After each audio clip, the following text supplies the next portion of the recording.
Kita lanjut pemirsa, pemerhati telematika Roy Suryo mendatangi gedung Kementerian Pendidikan Dasar dan Menengah atau Kemendikdasmen terkait dugaan ijazah Wakil Presiden Gibran Rakabuming Raka yang setara SMA.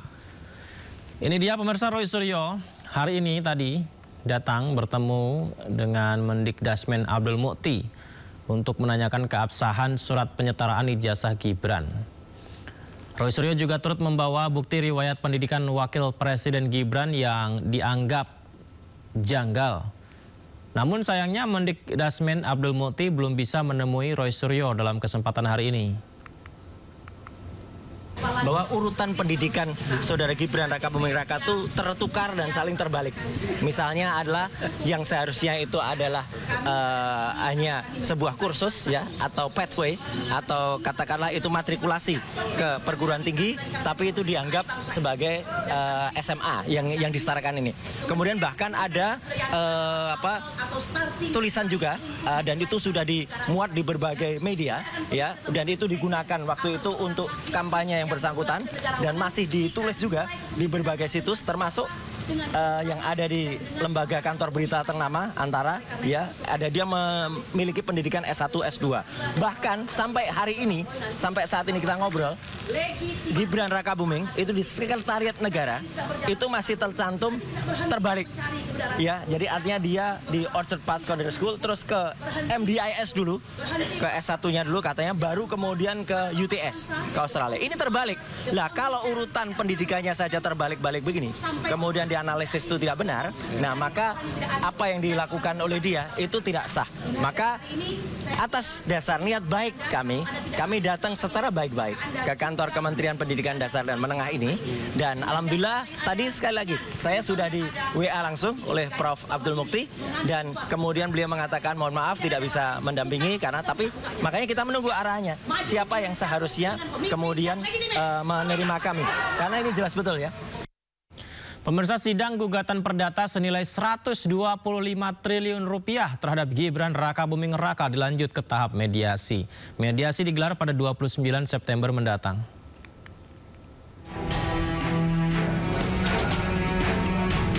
Sunoto ditunjuk oleh penggugat dan tergugat sebagai hakim mediator untuk memandu mediasi antara Subhan Palal dengan kuasa hukum Gibran Rakabuming Raka.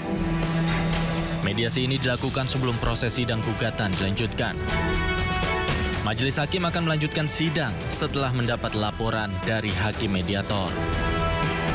Sementara itu, kuasa hukum Gibran akan bertanya kepada Gibran apakah bersedia hadir pada proses mediasi yang akan digelar pada 29 September mendatang. Langsung ya Pak, ini sekarang datang langsung apa gimana Pak? Nanti akan kami tanyakan, karena ini baru diputuskan mediasi tanggal 29. Apakah beliau akan datang atau tidak nanti akan kami tanyakan. Nanti kalau tidak datang berarti akan ada surat kuasa istimewa.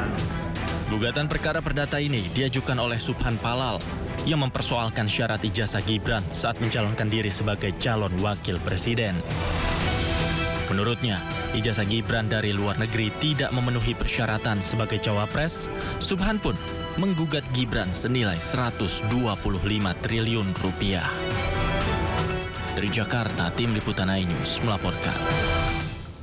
Sebelumnya, Jaksa Pengacara Negara atau JPN tidak lagi mendampingi Wakil Presiden Gibran Rakabuming Raka dalam menghadapi gugatan perdata 125 triliun rupiah di Pengadilan Negeri Jakarta Pusat. Putra sulung Presiden ke-7 RI Joko Widodo tersebut digugat atas sekolahnya di jenjang SMA yang tidak lulus di Indonesia.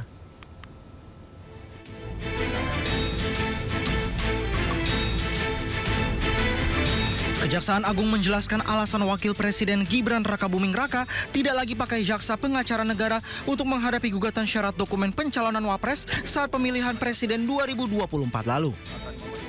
Menurut Kapus Penkum Kejaksaan Agung RI Anang Supriyatna, kasus yang menyeret Gibran merupakan ranah pribadi bukan sebagai Wakil Presiden RI. Memang pada saat itu permohonan gugatan terhadap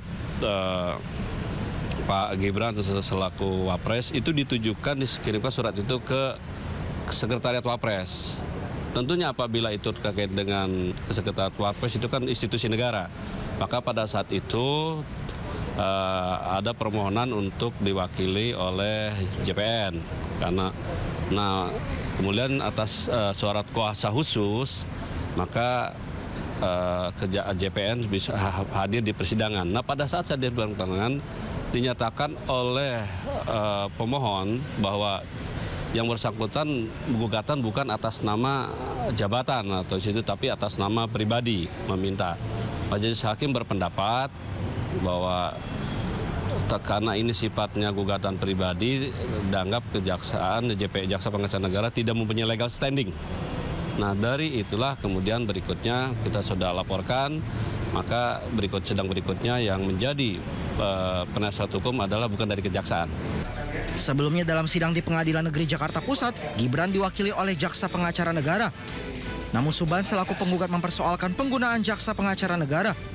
Ia berdalih gugatan kepada Gibran merupakan gugatan pribadi bukan sebagai wapres. Tim Liputan iNews melaporkan. Pemirsa, kita beralih ke informasi lain. Mantan Mendikbudristek Nadiem Makarim mengajukan gugatan pra-peradilan terkait status tersangka dalam kasus korupsi pengadaan laptop Chromebook. Hari ini kuasa hukum Nadiem mendaftarkan permohonan pra-peradilan ke Pengadilan Negeri Jakarta. Objek gugatan pra-peradilan yang disampaikan yakni terkait penetapan tersangka dan penahanan Nadiem yang dinilai tidak memenuhi dua alat bukti yang sah.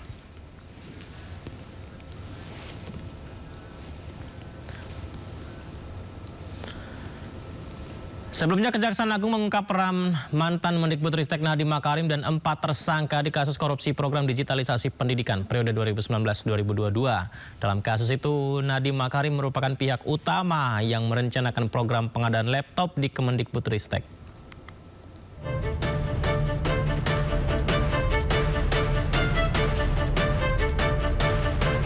Nama Nadiem Makarim terseret dalam dugaan korupsi pengadaan laptop di Kemendikbudristek saat ia menjabat sebagai menteri. Tak tanggung-tanggung kerugian negara akibat praktik haram tersebut senilai 9,9 triliun rupiah.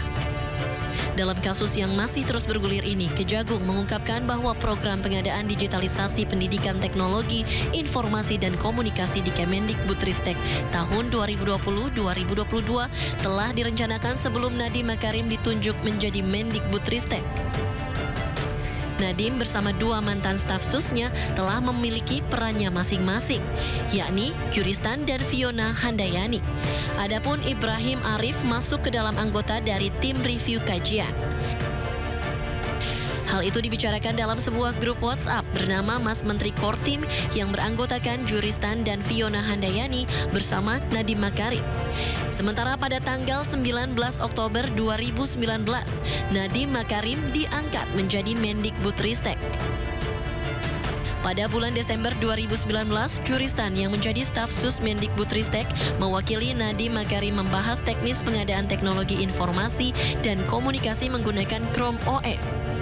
Kemudian pada bulan Februari dan April 2020, Nadiem bertemu dengan 2 pihak Google untuk membicarakan pengadaan teknologi informasi dan komunikasi di Kemendikbudristek.